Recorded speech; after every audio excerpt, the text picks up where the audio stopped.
si aad noloshan u noolaato waa inaad fahantaa asbaabaha soo socda.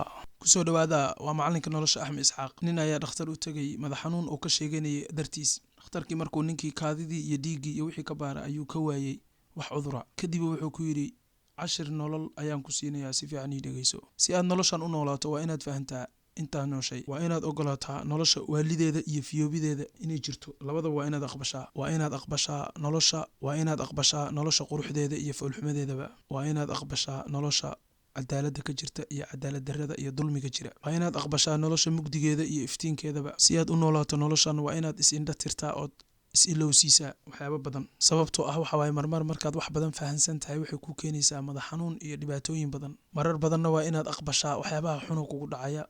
Kadibna waa inaad ku faraxdaa waxyaabaha fiican oo soo socda. Taasna waxay keenaysaa waajibna kugu ah inaad aqbasho wixii Ilaahay kuu qoray iyo qadartaada iyo wax kuu qoran oo kitaabkaaga kugu qoran. Markaasna waxaad gaaraysaa levelka ah inaad aqbasho wax walba oo noloshaada ku saabsan, wax walba oo qadartaada iyo Ilaahay kuu siiyey. Taasna waxa waaye qadartaada iyo nasiibkaaga ayaa sidaa noqday. Si aad u noolaato noloshan si